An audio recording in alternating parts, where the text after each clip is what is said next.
warahmatullahi wabarakatuh.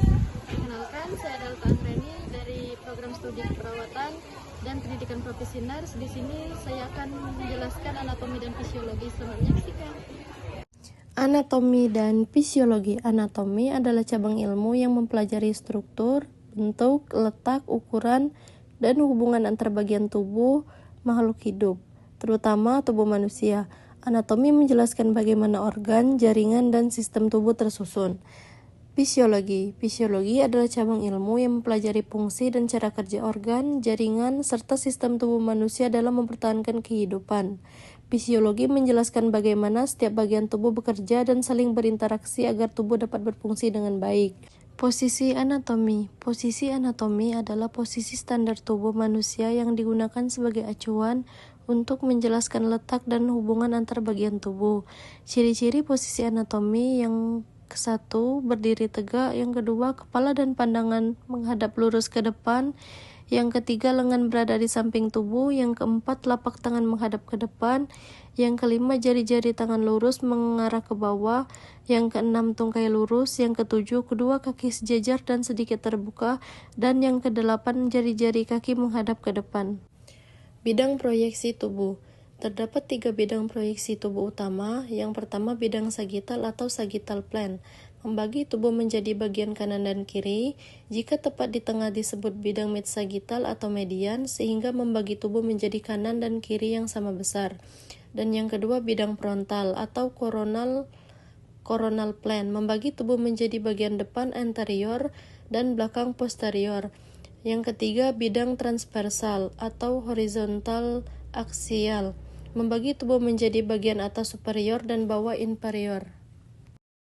Tubuh manusia secara anatomi dapat dibagi menjadi 5 bagian utama, yaitu 1. Kepala atau caput, berisi otak, mata, telinga, hidung, dan mulut. Dan yang kedua, leher, kolum atau cervix, menghubungkan kepala dengan badan serta menjadi tempat saluran napas, saluran makanan, dan pembuluh darah utama. Dan yang ketiga adalah badan, trunk atau torso, terdiri atas dada atau toraks, perut atau abdomen, panggul atau pelvis. Dan yang keempat adalah anggota gerak atas ekstremitas superior, meliputi bahu, lengan atas, siku, lengan bawah, pergelangan tangan, dan tangan. Dan yang kelima adalah anggota gerak bawah ekstremitas inferior, meliputi panggul, paha, lutut, tungkai bawah, pergelangan kaki, dan kaki. Selanjutnya adalah batang tubuh, tampak ventral, dan tampak dorsal. Pada tampak ventral, batang tubuh terlihat beberapa bagian berikut. Yang pertama, toraks atau dada, tempat jantung dan paru-paru berada.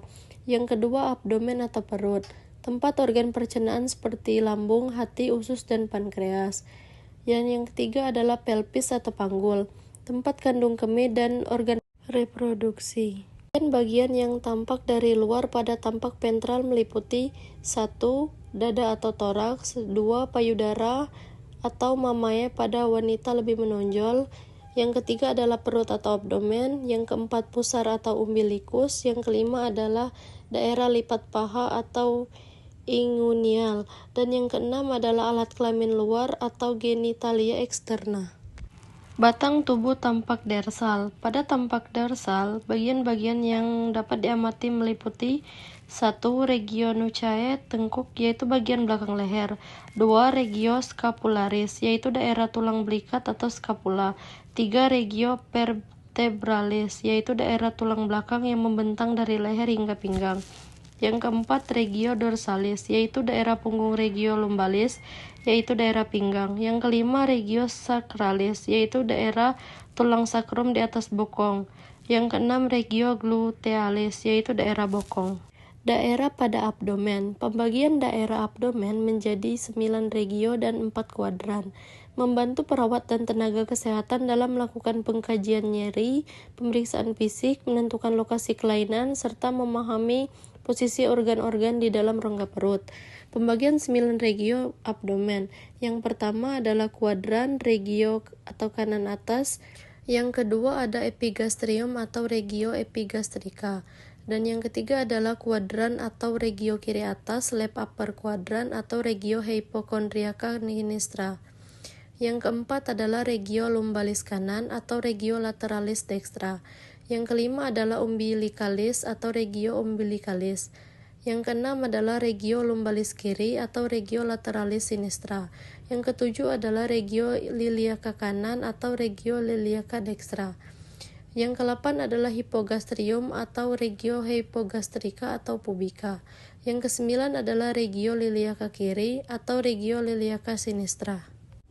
Posisi relatif dan arah. Posisi relatif dalam anatomi, yang ke-1 superior atau krani atau atas, yang kedua inferior caudal atau bawah, yang ketiga anterior ventral atau depan, yang keempat posterior dorsal atau belakang, yang kelima medial atau tengah, yang keenam lateral atau samping, yang ketujuh proksimal atau dekat pangkal, yang kedelapan distal atau jauh dari pangkal, yang ke-9 superficial atau permukaan, dan yang ke-10 adalah profunda atau dalam. Arah gerakan dalam anatomi. Yang pertama fleksi atau flexion, yang kedua ekstensi atau extension, yang ketiga abduksi atau abduction, yang keempat adalah adduksi atau adduction, dan yang kelima rotasi atau rotation, yang ketujuh adalah circumduksi atau circumduction.